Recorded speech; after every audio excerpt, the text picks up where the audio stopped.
So today, in the today's class of atomic structure, we'll continue with your Planck's quantum theory, और उसके बाद हम पढ़ेंगे wave character of the electron.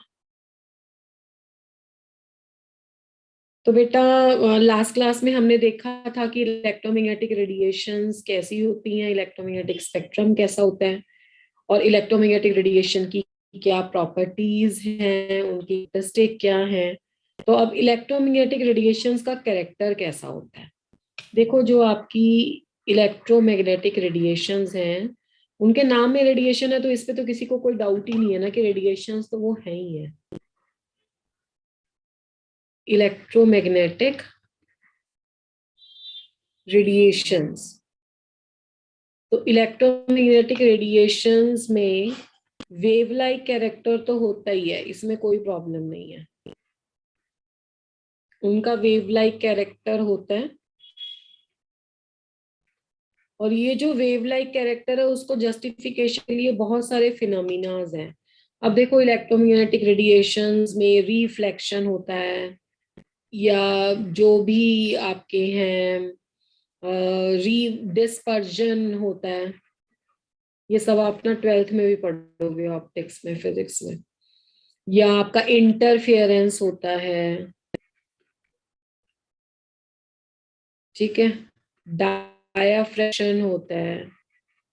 ये सारे जो फिनोमिना मैं लिख रही हूँ ना, ये लाइट के बारे में हम बोलते हैं। लाइट रिफ्लेक्ट होती है, रिफ्लेक्ट होती है, ये होता है, वो होता है।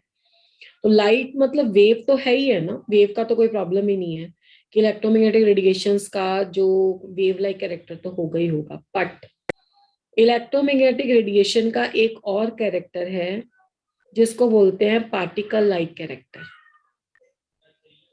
जब मैं ये वर्ड यूज करती हूँ वेव लाइक के अंदर पार्टिकल लाइक कैरेक्टर, तो ये वर्ड तो दो सभी को क्लियर है ना कि वेव लाइक क्या होता है और पार्टिकल लाइक क्या होता है। देखो, वेव लाइक कैरेक्टर का मीनिंग होता है ऑल द टाइम कि जैसे कुछ आपकी रेडिएशंस हैं जो हमें दिखाई नहीं पड़ती। वेव किसको बोलते हो? जो हमें विजिबल नहीं है, या वेव एक टाइम पे एक पोजीशन पे एक पर्टिकुलर स्पेस में कोई वेव है तो उसके ऊपर और सुपर इम्पोज हो सकती हैं। पार्टिकल में ऐसा नहीं होता, पार्टिकल लोकलाइज होता है। जो भी आपको, अभी आप जहां पे भी बैठे हो रूम में, जो भी आपको अपने आसपास दिखाई दे रहा है, दैट इज अ पार्टिकल। अब पार्टिकल के बारे में एक फिक्स्ड मास होता है, स्पेस ऑक्युपाई करता है। जो एक बार कैरेक्टर एसोसिएट हो गया पार्टिकल लाइक कैरेक्टर किसी रेडिएशन के साथ, या जो कोई स्पेस किसी पार्टिकल ने एक ले ली, अब वो स्पेस कोई और नहीं ले सकता है ना। तो पार्टिकल लाइक कैरेक्टर को कौन से दो फिनोमिनाज हैं जो लाइट के वेव कैरेक्टर से एक्सप्लेन नहीं हुए थे, पार्टिकल लाइक कैरेक्टर से एक्सप्लेन हुए थे। तो पार्टिकल लाइक कैरेक्टर के लिए आपके पास है, ये तो आपको नहीं पढ़ना है कुछ भी। वेव लाइक, ये तो मैंने सिर्फ जस्टिफिकेशन के लिए लिखा है कि इलेक्ट्रोमैग्नेटिक रेडिएशंस वेव हैं, तो ये फिनोमिनाज होते हैं। ये हमारा केमिस्ट्री का पार्ट नहीं है, बट इनका पार्टिकल लाइक कैरेक्टर भी होता है, ये हमें पढ़ना है। पार्टिकल लाइक कैरेक्टर में ये दो फिनोमिनाज आते हैं। One is a black body radiation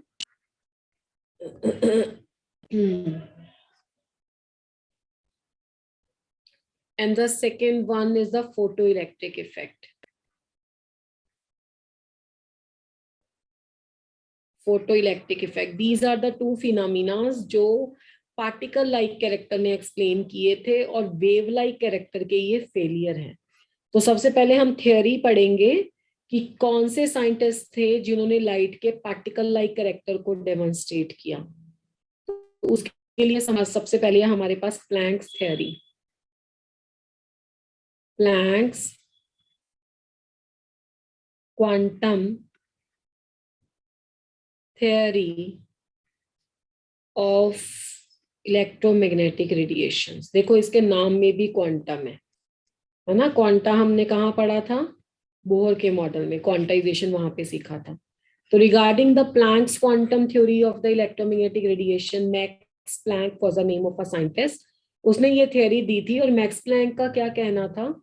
according to the Max Planck, जो आपकी इलेक्ट्रोमैग्नेटिक रेडिएशंस हैं वो पार्टिकल लाइक कैरेक्टर रखती है। तो मैं इसके साथ ना ये पॉइंट मेंशन कर देती हूँ कि Planck's quantum theory of the electromagnetic radiations justify क्या करता है? That justify the particle like character of the electromagnetic radiation. Like character of the electromagnetic radiations. चलो, तो इसका पहला पोस्टुलेट क्या था? Electromagnetic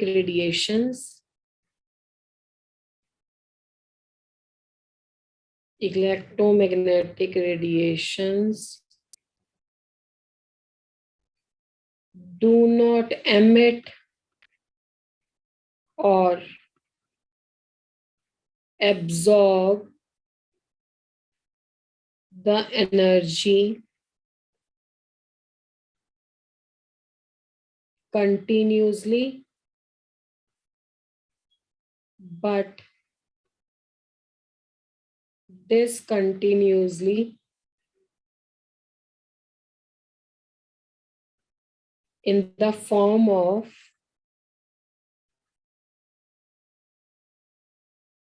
small packets of energy,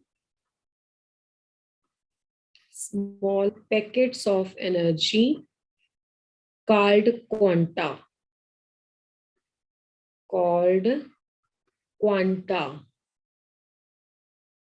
In the case of light,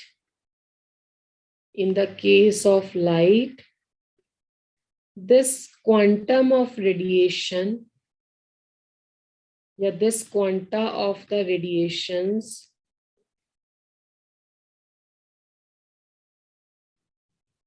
is called photon. ठीक है, अब ये देखो बहुत इंपॉर्टेंट पोस्टुलेट है. उसने कहा कि इलेक्ट्रोमैग्नेटिक रेडिएशंस जो एनर्जी एमिट या एब्जॉर्ब करती हैं ना, वो ये एनर्जी एमिट या एब्जॉर्ब कंटिन्यूसली नहीं कर रही हैं, बट डिसकंटिन्यूसली कर रही हैं in the form of small packets of energy called quanta. देखो, अगर इलेक्ट्रोमैग्नेटिक रेडिएशंस का जो कैरेक्टर है वो वेव लाइक कैरेक्टर होता, तो वेव के बारे में तो हमें पता ही है कि वो कंटिन्यूसली एनर्जी एमिट करेगी या एब्जॉर्ब करेगी, है ना. ऐसा तो कभी भी नहीं हो सकता है कि लाइट डिसकंटिन्यूसली एनर्जी एमिट करे. तो इसने कहा नहीं, जो इलेक्ट्रोमैग्नेटिक रेडिएशंस है वो कंटिन्यूसली एनर्जी एमिट या एब्जॉर्ब नहीं करती हैं, वो डिसकंटिन्यूसली एनर्जी करती हैं. पैकेट का मतलब ये नहीं है कि इलेक्ट्रोमैग्नेटिक रेडिएशंस जो एनर्जी हमें देती हैं वो पैकेट फेंकती हैं. पैकेट का मतलब क्या होता है? Packet is related to the some fixed quantity. ठीक है, तो इलेक्ट्रोमैग्नेटिक रेडिएशन एक फिक्स्ड क्वांटिटी में जो एनर्जी है वो एमिट या एब्जॉर्ब करती हैं. और स्पेशली उन इलेक्ट्रोमैग्नेटिक रेडिएशंस में से जब हम लाइट की बात करें ना, तो in the case of light that quanta of radiations is called as photon. ठीक है, तो लाइट के केस में जो क्वांटा है, जो फिक्स्ड अमाउंट ऑफ एनर्जी है, उसको क्या बोला जाता है? That is called as a photon. तो ये है फर्स्ट पोस्टुलेट. और ये पोस्टुलेट लाइट के कौन से कैरेक्टर से एक्सप्लेन नहीं हो पाया था? This postulate cannot be explained by the wave character of the electromagnetic radiations. It is explained by the कौन सा कैरेक्टर बेटा इसको एक्सप्लेन कर पाया? कौन सा कैरेक्टर एक्सप्लेन कर पाया? Particle like character. Okay, that's why this theory is in a justification for the particle like character. Second point जो इसका जो आप बार बार रिलेशनशिप यूज करते हो, the energy of electromagnetic radiations is directly proportional to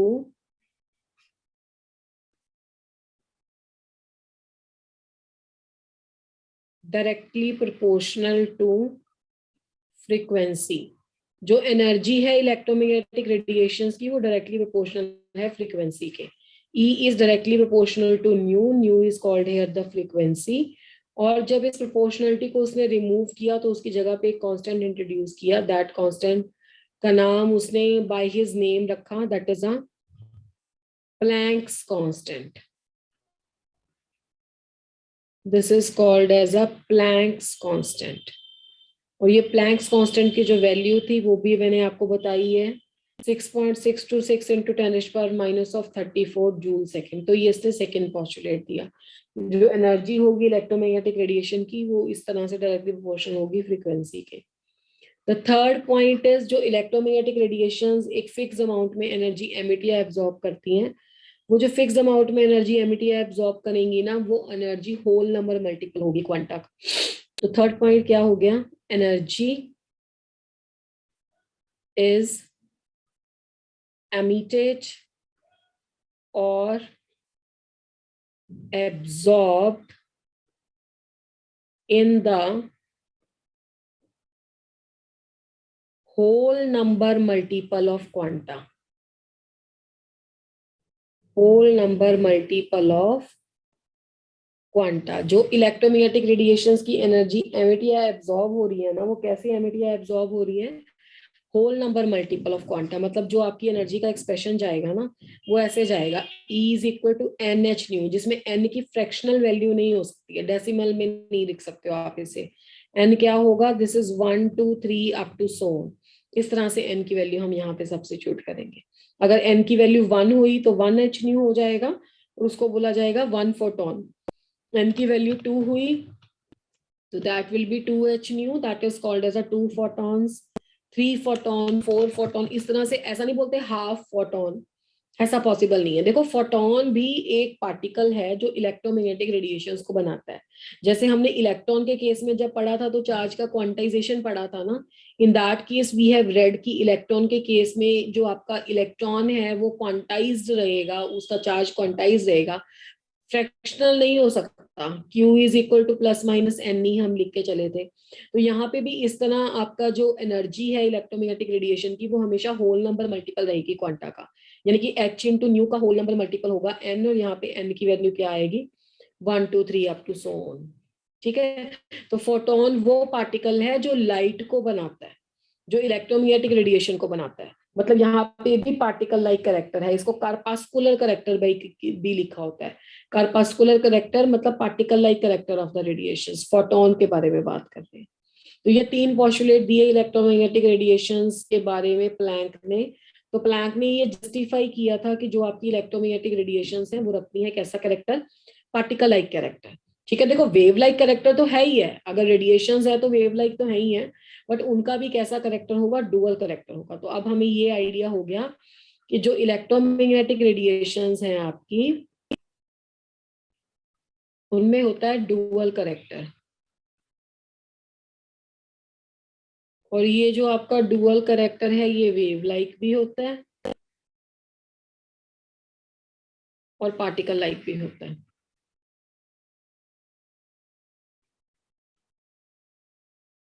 ठीक है. अब आ जाते हैं वो फिनोमिना पे जो एक्सप्लेन होते हैं particle like character of electromagnetic radiation से. The phenomena explained by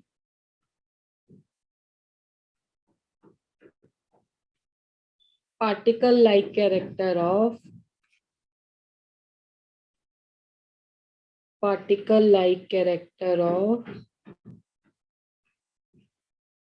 electromagnetic radiations. और ये जो phenomena that are explained by the particle like character of electromagnetic radiation है, these are the failures of wave like character. These are the failures of wave like character. ये wave like character के failure हैं और particle like character से explain होते हैं अच्छे से. Now, what are the phenomena that are explained by the particle-like character of the electromagnetic radiations? In the last slide, we have written the name of the 2 such phenomena. The one such phenomena is called as a black body effect. Black body effect. अब black body क्या होती है? ठीक है जी, ये तो पता ही है सबको कि black है तो black तो लिखा ही हुआ है इसमें कलर के बारे में तो, बट इसकी कैरेक्टरिस्टिक प्रॉपर्टीज क्या है बेटा? ब्लैक बॉडी होती है आपकी द परफेक्ट एब्जॉर्बर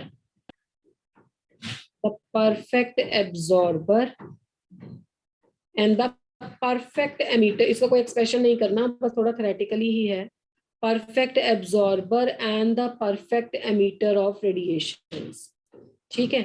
ये वो बॉडी है जो perfect absorber and the perfect emitter of radiations है. Emitter of radiation. इसका मतलब क्या हुआ? इसका मतलब ये हुआ कि जब ब्लैक बॉडी पे कुछ रेडिएशंस पड़ती है ना बेटा, तो वो सारी रेडिएशंस एब्जॉर्ब कर लेता है खुद में.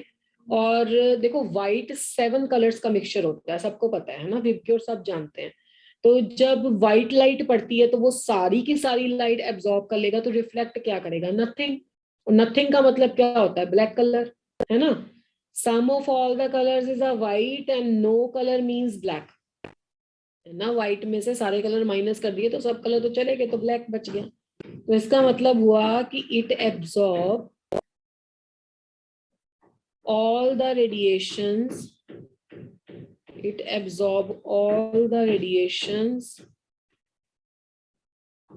falling on it, and when such a body is heated,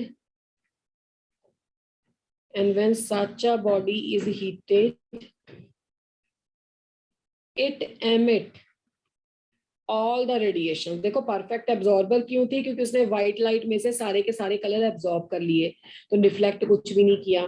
अब जब ऐसी बॉडी को आप गर्म करोगे तो वो क्या कर देगी? सारी की सारी रेडिएशन एमिट भी कर देगी, ठीक है। अब आप देखा होगा आपने कि हम समर्स में ब्लैक क्लोथ को अवॉइड करते हैं, है ना। क्यों अवॉइड करते हैं? क्योंकि समर्स में क्या होता है कि सनरेज जब पड़ती हैं तो वो सारी की सारी अगर लाइट को एब्जॉर्ब कर लेंगे तो हमें वार्म फील होगा, और विंटर्स में क्या होता है, हम उसको प्रेफर करते हैं। यहाँ पे हीट वाला नहीं अप्लाई होगा क्योंकि खैर हीट तो हम नहीं करते हैं उसको, ब्लैक बॉडी की बात कर रहे हैं हम। तो जब ब्लैक बॉडी को क्या, अब इसका क्या लेना देना है क्वांटाइजेशन से, इसका इलेक्ट्रोमैग्नेटिक रेडिएशन के क्वांटाइजेशन से क्या, कैसे हम इसको प्रूव करेंगे कि इलेक्ट्रोमैग्नेटिक रेडिएशन का पार्टिकल लाइक कैरेक्टर इसको एक्सप्लेन करता है और वेव लाइक कैरेक्टर एक्सप्लेन नहीं करता। उसकी एक्सप्लेनेशन देखो कैसे आती है। जब इलेक्ट्रोमैग्नेटिक रेडिएशंस इसमें से एमिट हुई ना, या आप ऐसे बोल लो कि जब इस ब्लैक बॉडी को हीट किया गया तो जो लाइट इसमें से बाहर निकल रही थी वो सेम कलर की लाइट की थी। आपको पता है ना कि हर कलर का मतलब क्या होता है? Different wavelength. डिफरेंट कलर का मतलब क्या होता है? डिफरेंट कलर का मतलब है डिफरेंट वेवलेंथ। यस और no? Yes, ma'am. Yes, ma'am. Yes, ma'am. Okay okay good. Different colour का मतलब होता है डिफरेंट वेवलेंथ, और जो एनर्जी होती है ना वो इनवर्सली प्रोपोर्शनल होती है वेवलेंथ के। तो अगर वो डिफरेंट डिफरेंट कलर शो कर रही है, कभी ऑरेंज हो जा रही थी, कभी ब्राउन हो जा रही थी, कभी गोल्डन कलर की हो गई और कभी सिल्वर हो गई, लास्ट में तो ऐश बन गई, है ना, तो बिल्कुल जल गई। तो इसका मतलब है कि ब्लैक बॉडी को जब हम हीट करते हैं तो उसको, अगर तो वो कंटिन्यूसली एनर्जी एमिट करती, तो कंटिन्यूसली एमिट करती तो सेम कलर आना चाहिए था, क्योंकि same colour same wavelength same energy. But वो डिसकंटिन्यूसली एनर्जी एमिट कर रही है, तभी तो उसका डिफरेंट डिफरेंट कलर आ रहा है ना। डिफरेंट कलर का मतलब होता है different amount of energy it is releasing. Different amount of energy का मतलब हुआ कभी कम रिलीज की, कभी ज्यादा रिलीज की, एक फिक्स अमाउंट में रिलीज की, जो E is equal to NH nu फॉर्मूले से आती है। तो ये प्रूव करता है, फर्स्ट पोस्टुलेट से एक्सप्लेन होगा जो हमने पीछे थ्योरी का पढ़ा है, ठीक है। तो इसको मैं लिख देती हूँ वर्डिंग में। When such body is heated, when such a body is heated, it start emitting the radiations, and its color changes, and its color changes. The different colors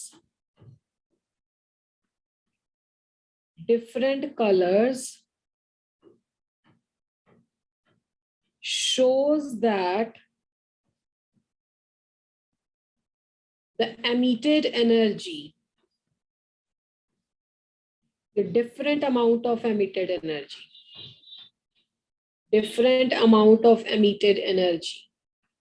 ठीक है, that is energy is emitted discontinuously, जो इस postulate ने कहा था planks theory में, that is energy is emitted discontinuously.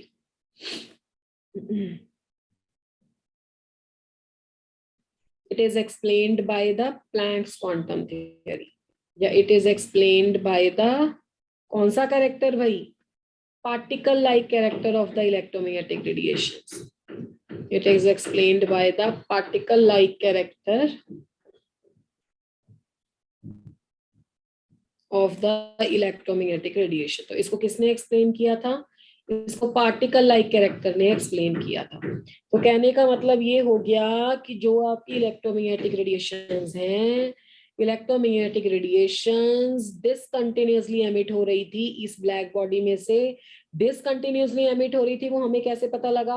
अगर वो same amount of radiations emit करता, सेम एनर्जी की एमिट करता, तो वो सेम कलर देती, बट डिफरेंट कलर का मतलब डिफरेंट एनर्जी, तो इसका मतलब डिसकंटिन्यूअस वाला पॉइंट सही है। तो ये वाला जो ब्लैक बॉडी का इफेक्ट है ना, ये एक्सप्लेन नहीं हो पाया था वेव करेक्टर से। जहां पे भी वेव की बात होती है वहां पे कंटिन्यूअस एमिशन या एब्जॉर्प्शन की बात होती है, और यहाँ पे डिसकंटिन्यूअस हो रहा था। ठीक है, तो that's why this is a failure of the wave character. So second phenomena is that is explained by the Planck's quantum theory only, a wave character, particle-like character only. That is a photoelectric effect. This is very, very important. Photoelectric effect. अब ये photoelectric effect क्या होता है? The phenomena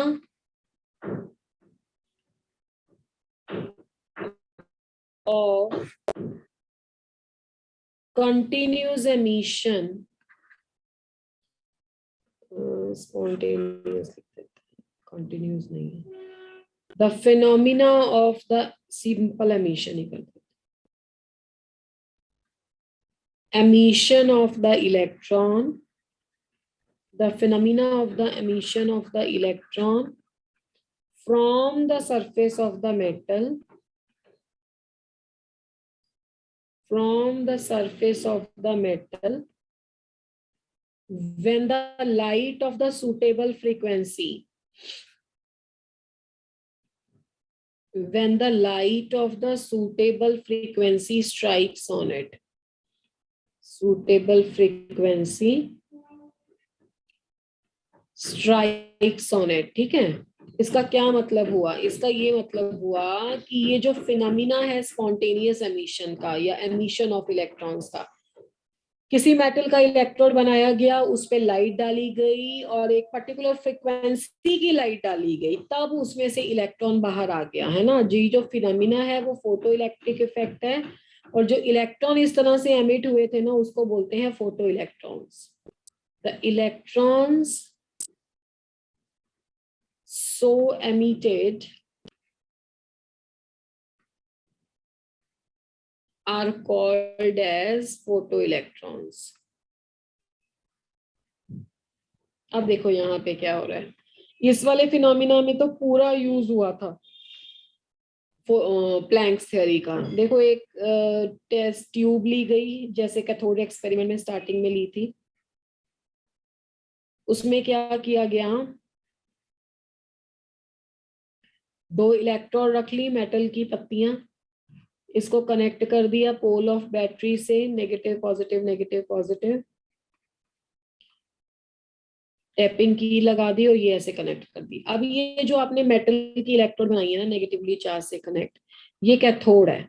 cathode आप बनाओगे metal का जिसमें से आपको इलेक्ट्रॉन निकालना है, ठीक है। तो from here you have to remove the electron. अब देखो यहाँ पे जब इलेक्ट्रोमैग्नेटिक रेडिएशंस पड़ी, तो कोई भी इलेक्ट्रोमैग्नेटिक रेडिएशंस जो है वहां यहाँ से इलेक्ट्रॉन रिमूव कर दे, ऐसा नहीं हो सकता। Any of the electromagnetic radiations can't remove the electron from this metal. उसका रीजन क्या है? सब बच्चों को पता है कि इलेक्ट्रॉन न्यूक्लियस के साथ एक फिक्स्ड एनर्जी से, फिक्स्ड फोर्स से बाइंड है, ठीक है।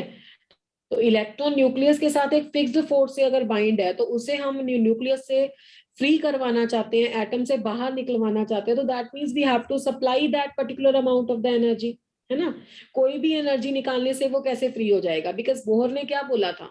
बोहर ने बोला था कि energy of the electron is quantized, energy of the electron is quantized, mean to say we have to just fix the energy of the electron. Energy मतलब इलेक्ट्रॉन कांट बी एनीवेयर, है ना, electron is having some discrete value the fixed values of the energy. तो fixed value of energy में आपके पास bonded system है, तो अगर हमें उसको बाहर निकालना है तो भी एक फिक्स अमाउंट ऑफ एनर्जी देनी पड़ेगी। अब कोई भी फ्रीक्वेंसी की लाइट तो इसमें से इलेक्ट्रॉन निकाल नहीं सकती, ठीक है। तो अगर ये इलेक्ट्रोमैग्नेटिक रेडिएशंस वेव हैं, तो आज तक क्या कभी आपने सुना है कि वेव किसी जगह से स्ट्राइक करी है और उसमें से इलेक्ट्रॉन बाहर निकाल लाई है, या उसमें से कुछ मैटर को बाहर निकाल लाई है? ऐसा तो कभी भी नहीं हो सकता। साउंड तो कितनी पड़ती है, है ना, तो कोई बाहर तो नहीं कुछ उसमें से, ऐसे तो नहीं होता कि we can't say like hello, good matter evening. उसमें से चला गया। ठीक है, हेलो, यस, या से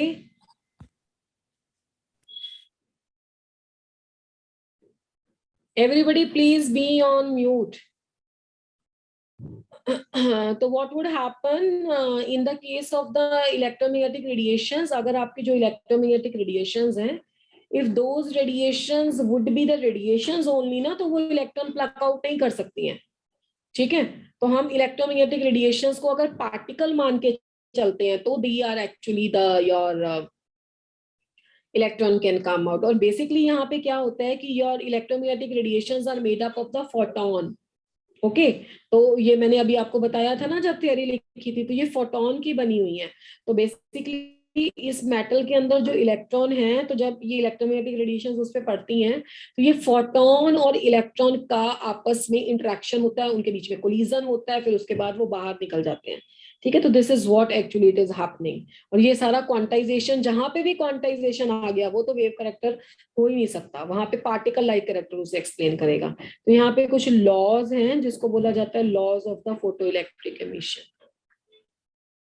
laws of the photo electric emission. तो पहला लॉ क्या है? The first law is only the light of suitable frequency, only the light of the suitable frequency nu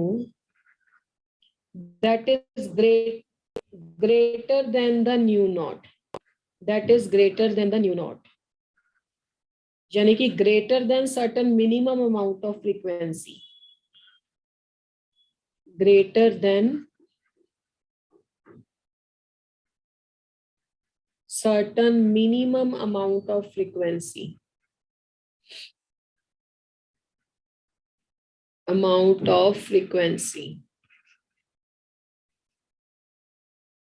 can eject the electron, can eject the electron, ठीक है। कोई एक particular frequency की light डले जो मिनिमम फ्रीक्वेंसी से ज्यादा frequency हो, वो इलेक्ट्रॉन को रिमूव कर सकती है, और वो जो मिनिमम फ्रीक्वेंसी थी उसका नाम है threshold frequency. That minimum amount of the frequency, that minimum amount of the frequency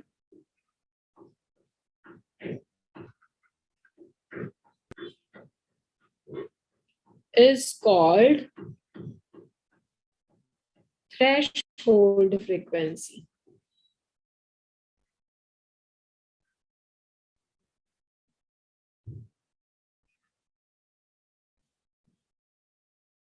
ठीक है। सेकेंड पॉइंट, ये जो आपने इक्वेशन लिखी है new greater then new not, अगर इस इक्वेशन को दोनों साइड h से मल्टीप्लाई कर दें, h nu greater than h nu not, तो न्यू नॉट थ्रेशोल्ड फ्रीक्वेंसी था, ये हो जाएगा threshold energy. This is called as a threshold energy. Threshold energy का एक और नाम होता है वर्क फंक्शन। सबसे ज्यादा कैलकुलेशन आती है इसकी। या इसका एक नाम होता है बाइंडिंग एनर्जी, जितनी एनर्जी से आपका इलेक्ट्रॉन न्यूक्लियस के साथ बाइंड है। तो अब देखो, इतनी एनर्जी तुमने अप्लाई करी, ये अप्लाइड एनर्जी हो गई। इसमें से कुछ अमाउंट ऑफ एनर्जी यूज हो गई इलेक्ट्रॉन को फ्री करवाने में, और बाकी की एनर्जी क्या कहाँ गई? बाकी की एनर्जी आपके फ्री इलेक्ट्रॉन जो बाहर निकला वो रेस्ट पे तो नहीं रहेगा ना, उसको मूव करवाने में यूज हो गई, that is half M V square. तो H nu is equal to H nu naught plus half M V square, this is a equation. यहाँ पे ये मैंने आपको बताया ही है कि this is a work function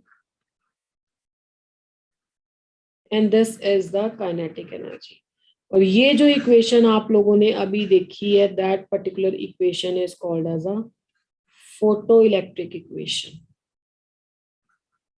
देखो कई बार तो इसको लिखा होता है law of photo electric emission, photo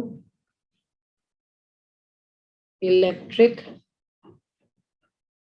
emission, या इसको बोल लो फोटो इलेक्ट्रिक इक्वेशन। ठीक है, ये तो हो गई पहली बात। दूसरी बात, इसका थोड़ा एनालिसिस कर लेते हैं इस इक्वेशन का हम। देखो ये चीज तो है फिक्स्ड, अब किसी इलेक्ट्रॉन को कितनी एनर्जी चाहिए न्यूक्लियस से फ्री करवाने में, ये चीज तो है फिक्स। तो अगर ये चीज फिक्स है तो जितनी ज्यादा आप अप्लाइड फ्रीक्वेंसी करोगे, क्योंकि एच बी कांस्टेंट है, तो काइनेटिक एनर्जी बढ़ेगी। तो यहाँ से एक ग्राफ आप बना सकते हो कि जो काइनेटिक एनर्जी है और फ्रीक्वेंसी है, इसको मैं चेंज कर देती हूँ इसकी ना एक्स एंड वाई एक्सेस। जो आपकी काइनेटिक एनर्जी है और जो फ्रीक्वेंसी है, उसमें ये डायरेक्ट ग्राफ है। क्यों? क्योंकि ये ग्राफ ओरिजिन से क्यों नहीं स्टार्ट हुआ, इसका क्या रीजन है? आप देखो ना, इतनी energy, this much amount of energy is required by the electron, this much amount of the energy, तो आपको इलेक्ट्रॉन को फ्री करवाने में यूज हो जाएगी न्यूक्लियस से, मतलब इतनी तो थ्रेशोल्ड ही है। और उसके बाद जब इलेक्ट्रॉन फ्री हो गया न्यूक्लियस से, फिर जितनी ज्यादा अप्लाई एनर्जी करोगे उतनी ज्यादा आपकी काइनेटिक एनर्जी होगी। तो ये है second postulate and the graph. Now the third one is number of electrons ejected। पिछली इक्वेशन से न्यूमेरिकल आता है सेकेंड वन से। नंबर ऑफ इलेक्ट्रॉन्स इजेक्टेड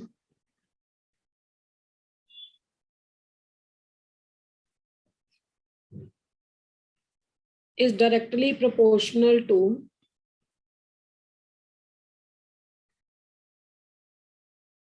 कितने इलेक्ट्रॉन एमिट होंगे। ये फ्रीक्वेंसी से कोई रिलेशनशिप नहीं है, फ्रीक्वेंसी का तो है काइनेटिक एनर्जी से। Is directly proportional to the intensity of the light used, the intensity of the light use. कितने इलेक्ट्रॉन्स आपके एमिट हो रहे हैं, that is directly proportional to the intensity. तो अगर आप ग्राफ प्लॉट करोगे number of the electrons and the frequency पे, तो आएगी ये straight line, no relationship. But अगर आप ग्राफ प्लॉट करोगे the number of the electrons and the intensity पे, मतलब एक पर्टिकुलर लाइट की ज्यादा रेज डालनी पड़ेगी, इंटेंस लाइट डालनी पड़ेगी, तब आपके पास ज्यादा इलेक्ट्रॉन्स एमिट होंगे। तो ये थर्ड लॉ है फोटो इलेक्ट्रिक एमिशन का और थर्ड पोस्टुलेट भी है। Fourth and the last one is कि जो मैक्सिमम काइनेटिक एनर्जी है, मैक्सिमम काइनेटिक एनर्जी को हम half M V square max लिखेंगे। Maximum kinetic energy is equal to the E V naught. E V naught आ गया आपका स्टॉपिंग पोटेंशियल बोलते हैं इसे, this is a stopping potential. So these are the four laws or the equations that you people have to use in order to solve the questions of photoelectric effect. और photoelectric effect important effect है। तो is that clear to everyone? इसमें कोई problem तो नहीं है किसी को? No, ma'am. Everybody has noted this equation? Yes, ma'am. Yes, ma'am. Okay.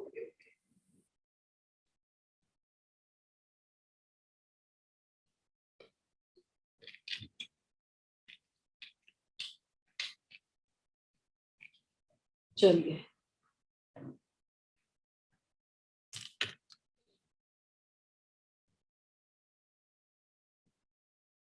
तो ये हो गया आपका ये topic complete, photo electric effect and the black body effect. तो अब आपने इलेक्ट्रोमैग्नेटिक रेडिएशंस को पूरा पढ़ लिया है। इलेक्ट्रोमैग्नेटिक रेडिएशंस में से एक तो इलेक्ट्रोमैग्नेटिक स्पेक्ट्रम का क्वेश्चन आ सकता है, एक क्वेश्चन आ सकता है आपको उसका जिसमें आप फोटो इलेक्ट्रिक इक्वेशन का आ सकता है, ग्राफ वगैरह का आ सकता है, फोटो इलेक्ट्रिक इक्वेशन से न्यूमेरिकल आता है। अच्छा, तो आपने बोहर के फेलियर कर लिए थे? Have you done the failure of Bohr और नॉट? यस और no? Nobody in the class knows whether you have done the failure of the Bohr or not in this class. Yes ma'am कर लिए थे। अच्छा, ठीक ठीक है, ठीक है, थैंक यू बेटा। चलिए, अब हम स्टार्ट करते हैं फिर quantum mechanics.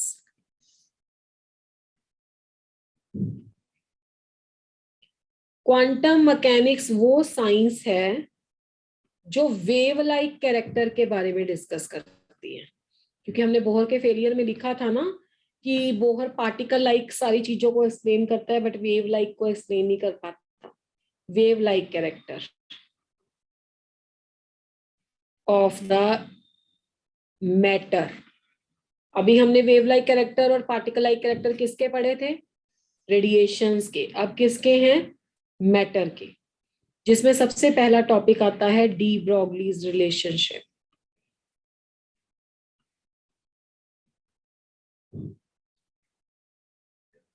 De Broglie's relationship बोल लो इसमें इसको, या डी ब्रॉगलीज लॉ बोल लो इसको।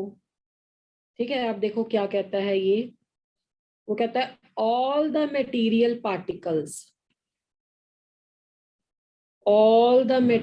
particles in the motion exhibit dual character.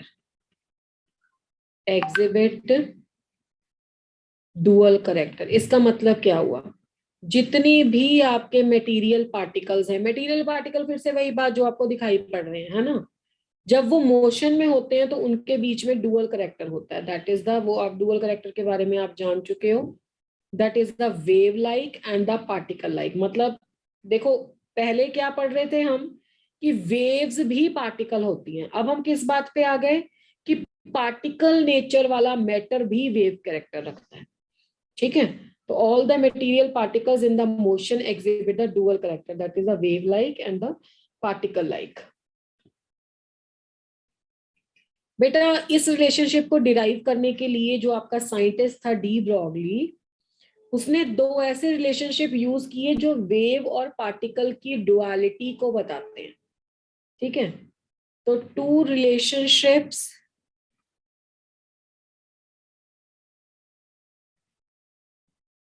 Used by the de Broglie. ये यूज्ड आर लिख देते हैं, है ना, क्योंकि टॉपिक तो उसी का चल रहा है। The first is the Einstein's mass energy equivalence. क्योंकि आइंस्टाइन ने भी यही बात करी थी कि जो मैटर है और एनर्जी है इनका इंटर कन्वर्जन होता है। Einstein's mass energy relation. तो इसलिए पहला रिलेशनशिप इसने ये यूज किया, E is equal to mc square.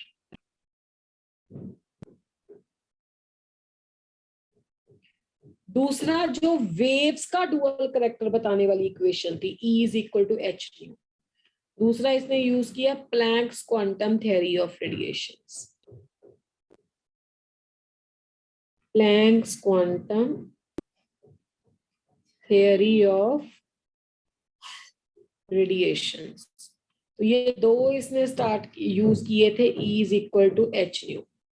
अब हम इन दोनों इक्वेशन की देखो, लेफ्ट हैंड साइड तो सेम है फ्रॉम ए एंड बी, तो राइट हैंड साइड में भी रिलेशनशिप ले सकते हो।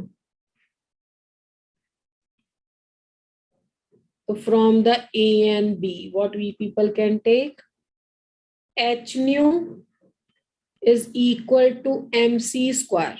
ये आ गया आपके पास। अब nu into lambda is equal to C होता है। न्यू मतलब हो गया आपका फ्रीक्वेंसी एंड लैम्डा हो गया आपका wave number, that wavelength, this is equal to C. तो न्यू किसके बराबर आएगा? That is C by lambda. तो ये न्यू की वैल्यू आ गई सी बाय लैम्डा। तो this is H nu is C by lambda. ये आप कर चुके हो इलेक्ट्रोमैग्नेटिक रेडिएशन के लिए। Is equal to M C square. तो सी से सी कैंसिल आउट हो जाएगा। What is the value of lambda? Lambda is equal to h by m c. अब आप ये देखो कि हर कोई मटेरियल पार्टिकल तो इतनी वेलोसिटी से चल नहीं सकता जो लाइट की वेलोसिटी है, तो इसके लिए हम इसको चेंज कर देंगे थोड़ा सा। For the material particle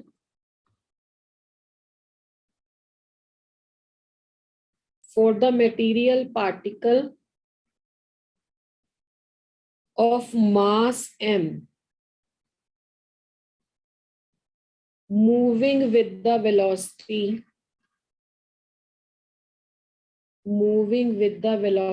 v, जो मटेरियल पार्टिकल मास m का v वेलोसिटी से मूव कर रहा है, उसके लिए इक्वेशन बन जाएगी lambda is equal to h by m p. H by ये जो एम वी है उसके लिए हम p दे देते हैं, लीनियर मोमेंटम। तो इससे आपके पास क्या आ गया? एक तो lambda inversely proportional to m, या इसको ऐसे भी लिख सकते हो lambda inversely proportional to p। दोनों में से कोई भी इक्वेशन दे सकते हो।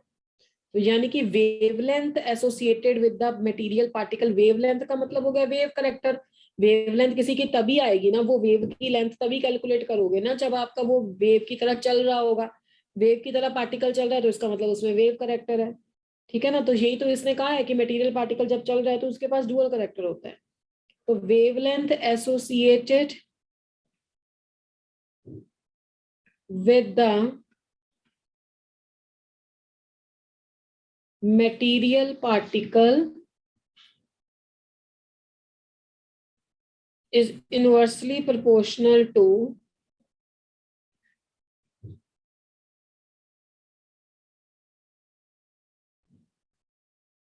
the mass.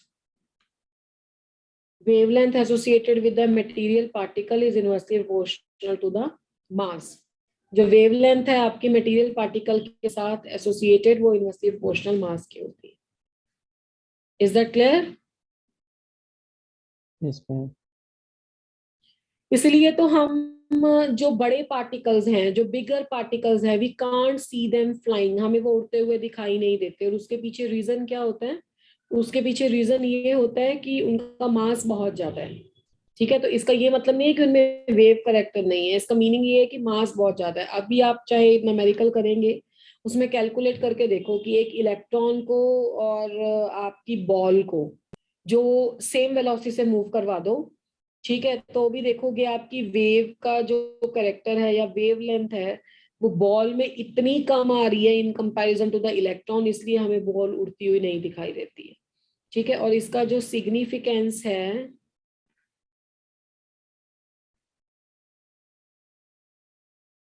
सिग्निफिकेंस इसका ये है कि जो आपके the wavelength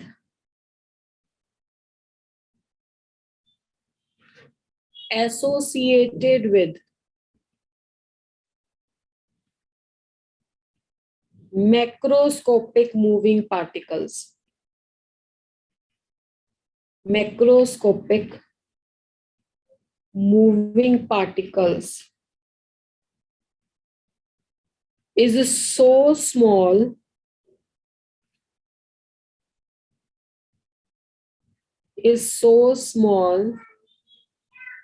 that we can't see them flying, कि हमें वो उड़ते दिखाई ही नहीं देते। ये सिग्निफिकेंस हो गई। उसके बाद बस इसका न्यूमेरिकल ही है। After the de Broglie's relationship, next is Heisenberg's uncertainty principle.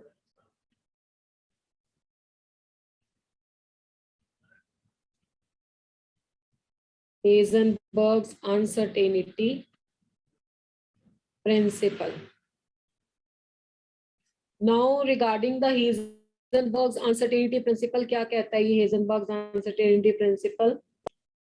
इसने ये जो देखो डी ब्रॉगली ने जो रिलेशनशिप दिया ना, उसने सारे मटेरियल पार्टिकल के लिए दिया, चाहे कोई माइक्रो है चाहे कोई मैक्रो है। इसने ऐसा नहीं किया, इसने जो रिलेशनशिप आपको दिया that is for the microscopic particles only. इसने कहा कि जो भी आपके माइक्रोस्कोपिक पार्टिकल्स हैं उनकी जो पोजीशन है और जो वेलोसिटी है वो आप एक्यूरेटली कैलकुलेट नहीं कर सकते हो। क्यों? क्योंकि माइक्रोस्कोपिक पार्टिकल्स, देखो मैंने पहले भी आपको ये क्लास में भी बताया होगा कि microscopic particle just like the electrons या प्रोटॉन्स या आयोन्स, वो उनको देखने के लिए उतनी रेंज का माइक्रोस्कोप नहीं है। ये प्रॉब्लम नहीं है। प्रॉब्लम ये है कि जब हम उन्हें देखने के लिए लाइट डालते हैं अपनी आंखों से, या जो भी माइक्रोस्कोप से देख रहे हैं, तो बेसिकली तो लाइट तो आंखों की यूज कर रहे हो ना। जब उस पर लाइट जा रही है तो उतनी ही लाइट से उसको एनर्जी मिल जाती है, और एनर्जी मिलके वो अपना पाथ चेंज कर देता है या और तेज घूमने लग जाता है। उसकी जो वेलोसिटी है वो मेजरेबल नहीं रहती, उसमें एरर आ जाता है। ठीक है, अपनी पोजीशन चेंज कर लेता है, पोजीशन की मेजरमेंट में एरर आ जाता है। किसी चीज को देखने के लिए क्या दो चीजें चाहिए? अब आप आपके आसपास कुछ भी है उसको कैसे देख पा रहे हो? या तो वो रेस्ट पे होगी, और अगर वो मूव कर रही है तो आपको उसकी वेलोसिटी का कुछ आइडिया होगा। वेलोसिटी में ये नहीं कह रही कि आप कैलकुलेट करते हो, मतलब कैलकुलेट की जा सकती है। v is equal to u plus a t, s is equal to u t plus half a t, इसके इतने सारे फॉर्मूले हैं आपके पास, तो आप बता सकते हो उसकी, है ना, वेलोसिटी। बट अगर वो उस पार्टिकल को आप देखते हो तो आपकी आंखों से डलने वाली लाइट से उसको फर्क थोड़ा ना पड़ता है, मैसिव पार्टिकल है वो। पर स्मॉलर पार्टिकल्स के केस में ऐसा नहीं होता है। तो इसने क्या प्रिंसिपल दिया कि it is not possible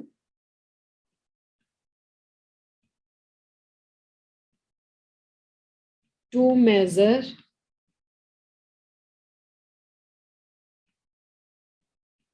simultaneously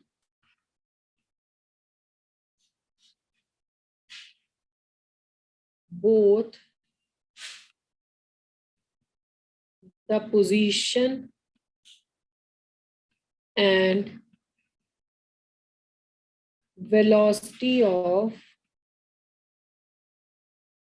microscopic particle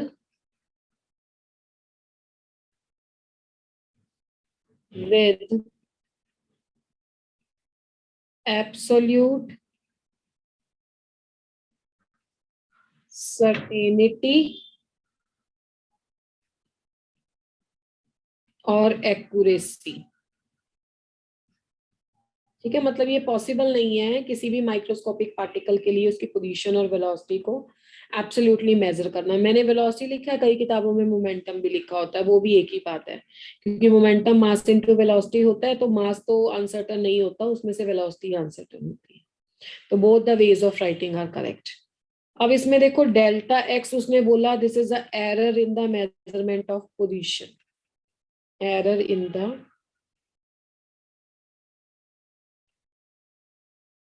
measurement of position।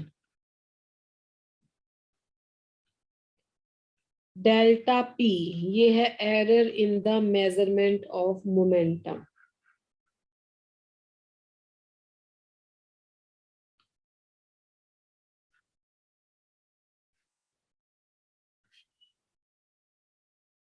अब हेजनबर्ग ने एक रिलेशनशिप बोला, उसने इन दोनों के एरर का मल्टीप्लिकेशन निकाला क्या होता है।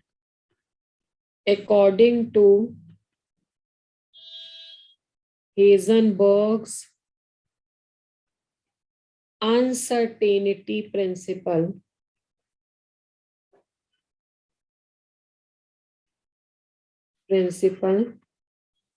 Delta x into delta P, इसको बोलते हैं product of the error, the product of the error in position and momentum measurement।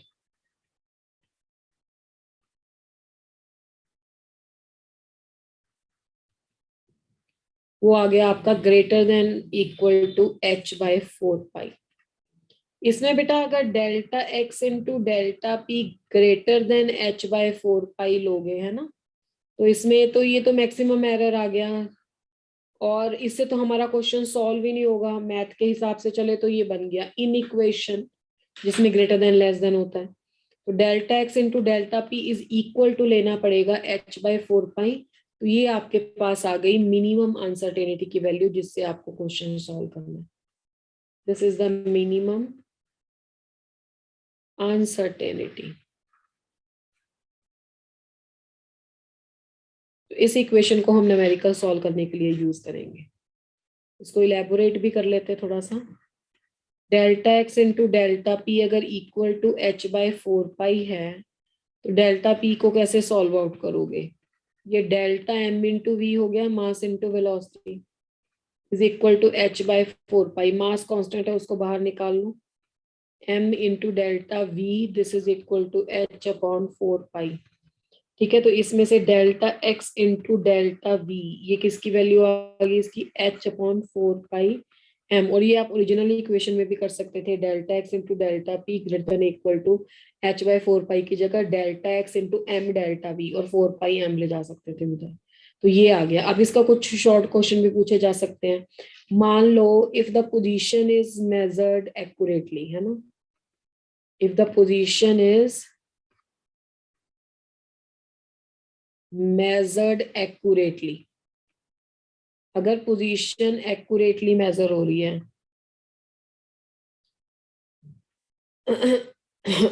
रेटली, अगर पोजीशन एक्यूरेटली मेजर होती है तो इसका मतलब है डेल्टा एक्स 0 है।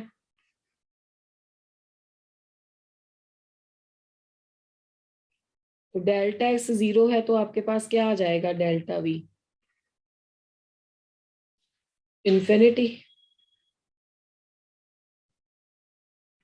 तो इसका मतलब हो गया कि इनफाइनाइट एरर हो गया वेलोसिटी मेजरमेंट में। तो कौन सा देख पाओगे आप इलेक्ट्रॉन को? Infinite error in the velocity measurement.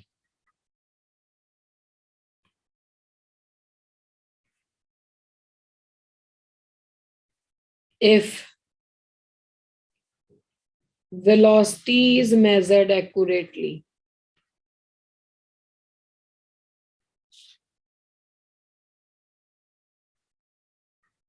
if velocity is measured accurately, delta v 0 हो गया। तो डेल्टा v 0 है तो डेल्टा x क्या हो गया? इंफिनिटी। ठीक है, तो यानी कि पोजीशन नहीं एक्यूरेटली मेजर हो गई, पोजीशन एरर आ गया इंफिनिटी। मतलब किसी भी तरीके से आप इस एरर को खत्म नहीं कर सकते हो। नहीं खत्म कर सकते हो तो इसका मतलब है कि इलेक्ट्रॉन का मेजरमेंट पॉसिबल ही नहीं है। हम पिन पॉइंट नहीं कर सकते, जहां से गुजर गया उस पाथ को चेज कर सकते हैं, उसका डाटा देख सकते हैं, पर ये नहीं बोल सकते इस टाइम यहाँ इस वेलोसिटी से जा रहा है। और इसके पीछे देखो भाई, नेचर की लिमिटेशन है ना, this is a limitation of the nature की। हमें लाइट डालनी पड़ेगी उसको देखने के लिए, हम देख ही ऐसे पाते हैं। ठीक है। और दूसरी बात ये है कि अगर कोई वेव है तो हाउ इट इज पॉसिबल, ये तो अगेंस्ट द लॉ हो गया ना, कि हाउ इट इज पॉसिबल कि हम इसे देख पाए। Is that clear? Yes ma'am. तो ये हो गया आपका हेजनबर्ग अनसर्टेनिटी प्रिंसिपल। अब क्वेश्चन है कि इसका क्या फायदा है हमें, क्या इसका कोई फायदा होगा? That is a significance.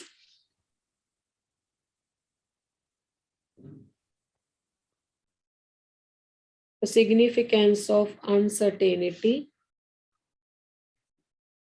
principle in our daily life.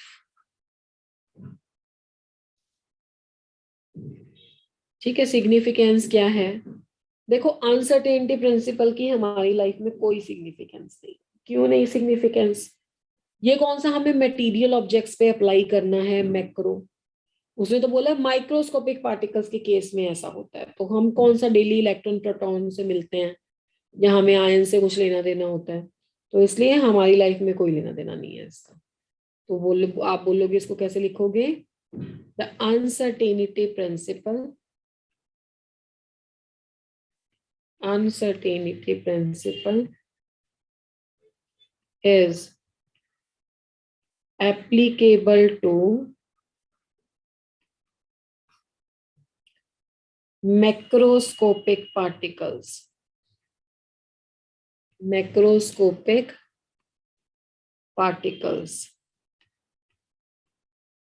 in our daily life. We come across macroscopic particles, sorry applicable तो माइक्रो पे है ना,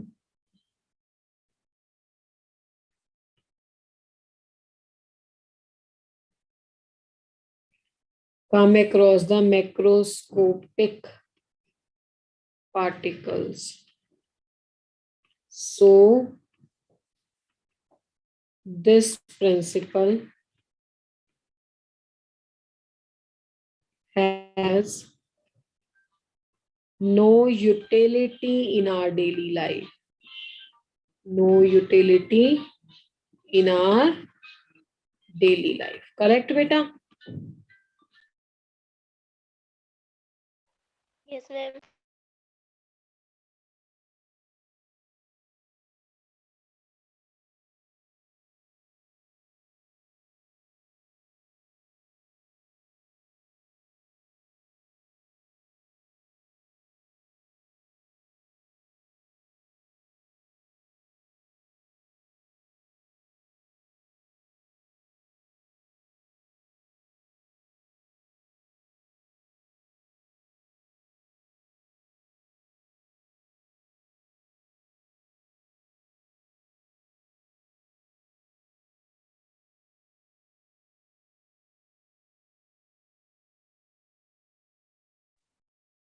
ओके तो इस प्रिंसिपल की कोई हमारी लाइफ में यूटिलिटी नहीं है। तो अभी हमारा एक क्वांटम का जो पोर्शन पेंडिंग है, एक तो श्रोडिंगर वेव इक्वेशन वाला पोर्शन पेंडिंग है। श्रोडिंगर वेव इक्वेशन वाला थोड़ा सा लेंदी है, और उसके बाद क्वांटम नंबर्स। तो नेक्स्ट वीक में हमारा ये चैप्टर कंप्लीट हो जाएगा। ठीक है बेटा? Yes ma'am. ओके जी, चलो अभी आपको कुछ क्वेश्चंस देते हैं इससे रिलेटेड, ताकि आपका थोड़ा प्रैक्टिस हो।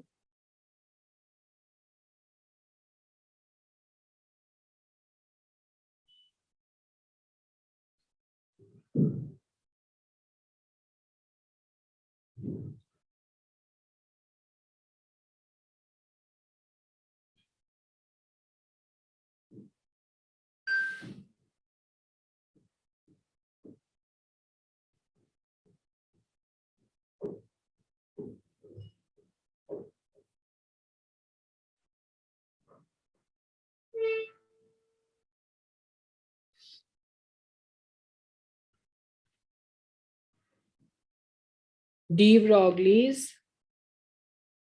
wavelength of the electron of helium plus ion is 3.329 angstrom if the photon emitted upon de-excitation of this He plus ion is made to hit the hydrogen atom in its ground state so as to liberate electron from it. What will be de Broglie wavelength of the photoelectron?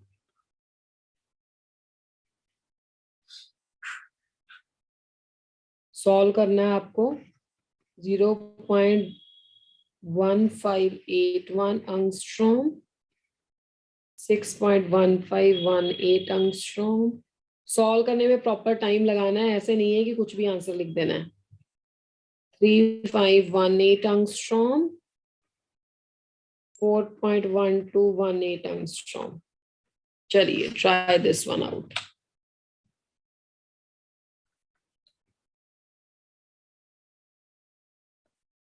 Go for it.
Everybody has to participate.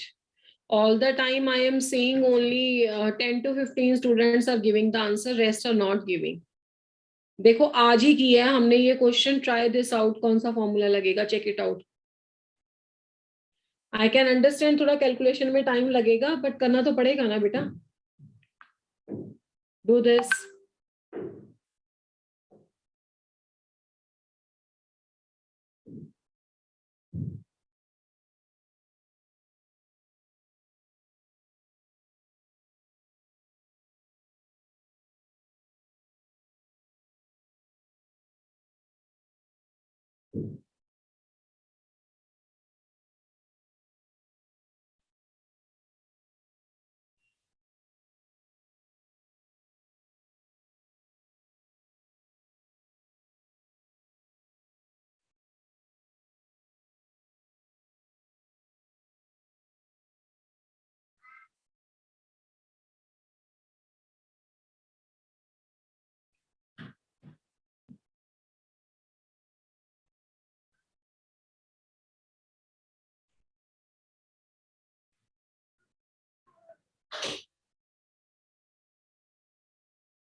Still only 8 student has participated. Rest 12 आपने answer दिया ही नहीं है. तो कैसे पता लगेगा कि आपको समझ में आया नहीं आया?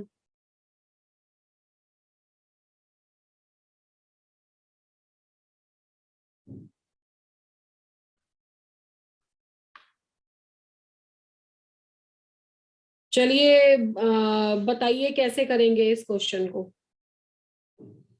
जिन बच्चों ने आंसर दिया है, what the formula they have applied.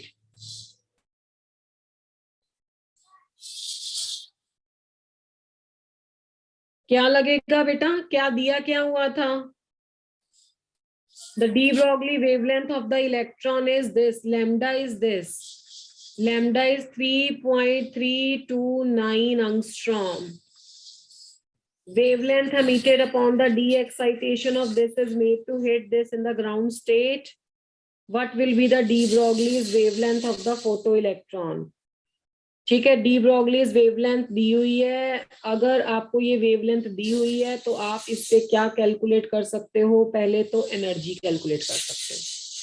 E is equal to h c by lambda का फॉर्मूला अगर आप लगाओगे तो आपके पास एनर्जी आ जाएगी 6.6 into 10⁻⁻34 3 into 10⁻8 divided by 3.329 into 10⁻⁻10.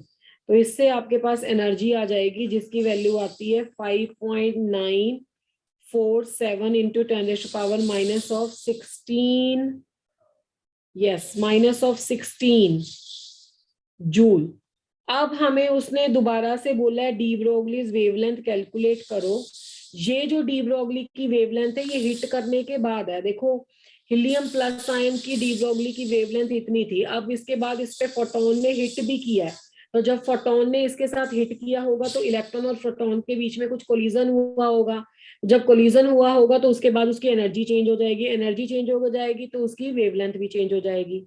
अब लैम्डा क्या होता है? लैम्डा होता है H/mv. अब mv को कैसे एडजस्ट करोगे? देखो mv को ना आप 2 से मल्टीप्लाई 2 से डिवाइड कर लो. ठीक है, उसके बाद इसको क्या करो, चलो मैं इसको ना पहले आपको रफ में करके दिखा देती हूँ, फिर इसमें फॉर्मूले में पुट करो. mv से एनर्जी कैसे बनाया जा सकता है? देखो हाफ mv होता है आपका E, that is called as a energy, half mv square. ठीक है, अगर मैं इसको m से मल्टीप्लाई m से डिवाइड कर दूं तो ये ऐसे बन जाएगा, है ना, कोई फर्क नहीं पड़ेगा. अब इसमें से m स्क्वायर v स्क्वायर की क्या वैल्यू आ गई? 2me वैल्यू आ गई. तो इसमें से mv की क्या वैल्यू निकालेंगे? mv की वैल्यू निकालेंगे √2me.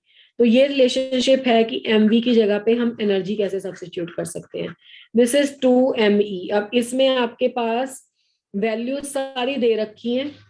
ठीक है, अच्छा इसमें 2 नहीं था, है ना. ये देखो इसमें mv था ना, हमने क्या किया, हाफ mv स्क्वायर था. आपको समझ आ रहा है मैंने कैसे लिखा है? 2me हो गया ये। अब इसमें आप जब सारी वैल्यू सब्स्टिट्यूट करोगे तो what the answer you people are getting? C option 3 1। तो this you have to obtain as answer जब ये वैल्यूज यहाँ पे रखोगे। तो आपको थोड़ा सा ध्यान देना है क्वेश्चन पे कि कैसा फॉर्मूला लग रहा है।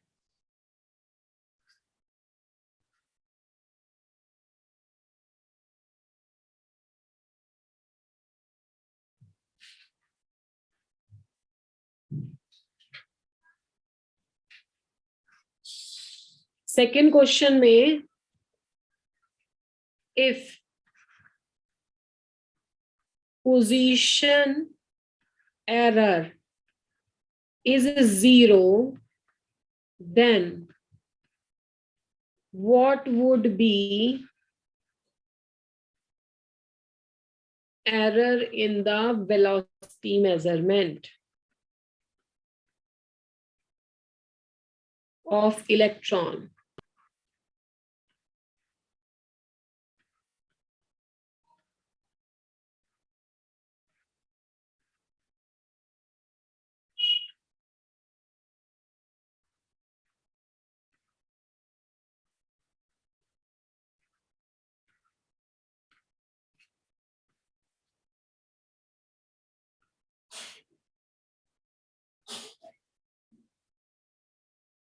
चलिए जल्दी।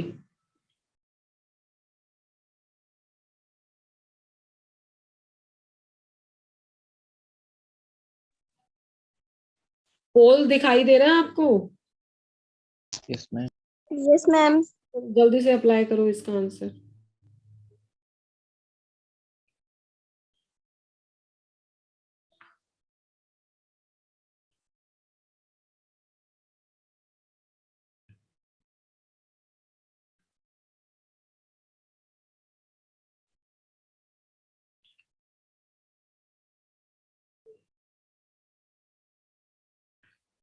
अब देखिए इसमें तो बहुत सिंपल था। Delta x into m into delta v greater than equal to h by 4 pi होता है। अगर पोजीशन में 0 हो गया तो डेल्टा वी इंफिनिटी आना था। B was answer. 2 बच्चों ने आंसर दिया, किसी ने भी ये नहीं दिया। और अभी के अभी क्वेश्चन बताया था। तो इज दैट क्लियर? तो पढ़ा करो बेटा, ऐसे नहीं क्वेश्चन सॉल्व होंगे इसके। चलो दिस इज ऑल।